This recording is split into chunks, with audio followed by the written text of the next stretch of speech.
We are so quick to say something sly or smart, you know what I mean? We don't say nothing wise. The Bible knows that women have slick mouths. Like, we are cunning, sly, deceitful. The facts is in the pudding, okay? And I've been petty. Maybe I'm still petty. But the fact of the matter is, hey guys, Christian Big Sister here. Welcome back to my YouTube channel. If you're new here, hi, how are you? Everyone is welcome. And today we're going to be talking about Proverbs. Now, I love this book. It's just amazing. And a lot of the times people are just like, especially if you're a woman, Proverbs reads them. And there's so many paramount things that women can get out of Proverbs and how to live a God-filled, loving, righteous woman's life. So let's just dive into this video and make sure you watch all the way to the end so we can get my videos in the algorithm. We could spread heaven's dominion on this earth. All right, let's get into it. All right, so we're going to start off with this first verse. It's Proverbs 31. I mean, where else would we start?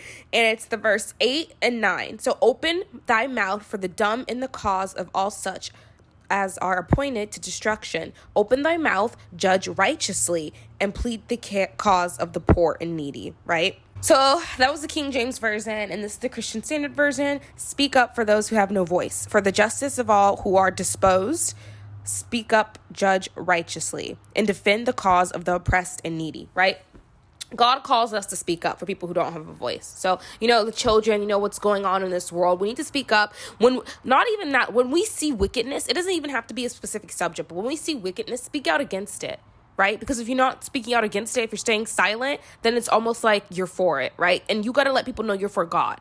Because if people don't know who you're for, they automatically think you're on that side. And babe, do you want to be on that side or do you want to be on the winning side? Because spoiler alert, God wins. All right, the next verse in Proverbs, and this deals more with like the womanhood. It talks about the virtuous woman speaks wisdom. Okay. Are you speaking wisdom or are you speaking idly? Yeah.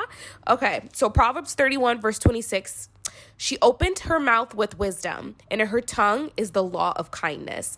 Y'all, there are so many verses in Proverbs that literally spoke to me. It was like, yeah, your mouth, it needs to be worked on. And listen, the Bible knows that women have slick mouths. Like, we are cunning, sly, deceitful.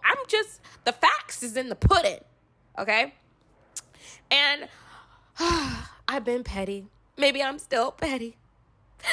But the fact of the matter is, God was convicting me reading a bunch of verses in Proverbs talking about watch your tongue, watch your words, choose your words wisely, Wisdom is a very important factor when it comes to speaking as well, right? So I just was like, you know what? I don't want to talk unless wisdom or kindness is coming out of my mouth. After I read the verse and after I got convicted from the other verses in Proverbs talking about how you should speak, especially as a woman, I don't want to speak unless wisdom or kindness comes out. And this is something that I am going to implement into my speech, right? It's going to be a roller coaster of a journey, but the roller coaster always ends. And I want it to end in a way that I can only speak wisdom and kindness, right? I've been told that I also need to close my mouth and open my ears more. So maybe that's you. Do you yap all the time and don't even let other people talk? Are you not even listening? Is your opinion more than anyone else's? Which, okay, if you're like dealing with like insecurities and things like that, I always put my opinion above someone else's. It gives me usually 3 to 5 business days for me to like take someone else's advice, but I hear it. I just put it, back there where everybody else's opinion is. Anyway, because I put like God's opinion, my opinion, and then maybe other people's opinions if it has some weight, but usually doesn't. I think the problem with me is what lied is like, okay, I think I'm always right. In Proverbs, it talks about wisdom, right?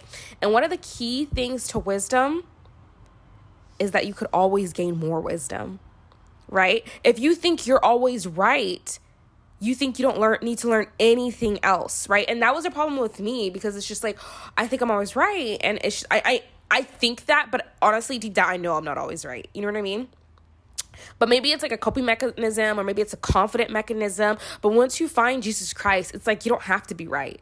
Let God be right. You know what I mean? Stop relying on your own understanding and let God. So I just been learning to keep my mouth shut, open my ears, and I want to talk. And before I talk, I think in my head, is this spewing wisdom or kindness? If it's not, it doesn't need to be said. A lot of the times it'll be spewing pettiness or a slick comeback or something like that, right?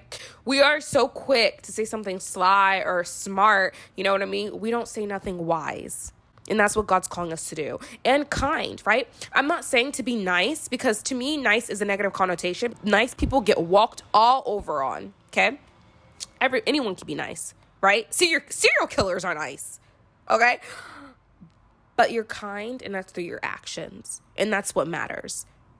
And a lot of times when you read the Bible, it tells you, like, how can you show God that you're thankful? How can you show God this? By obeying. What's obeying? That's an action. Right? Obey his statutes and commandments. That's an action. So it shows you time and time again in the Bible that in order to reap kindness, to give kindness, is by your actions. Nice is just sweet words.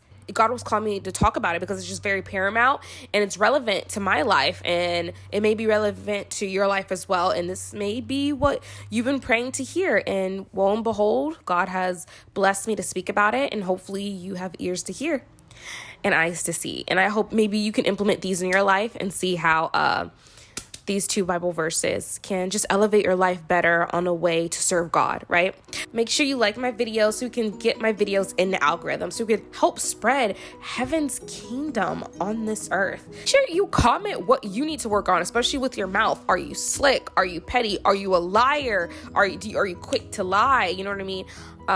Just something you need to work on that's speech related. Comment below. Let's help each other out. You are not alone, okay? I love you guys. Make sure you stay in God's word, because every day with God is a good day, and I will see you in the next YouTube video. Make sure you stay up to date with me on Instagram, TikTok, Snapchat for my everyday life living as a Christian, right? You can get all that in the link in description. Mwah. God bless.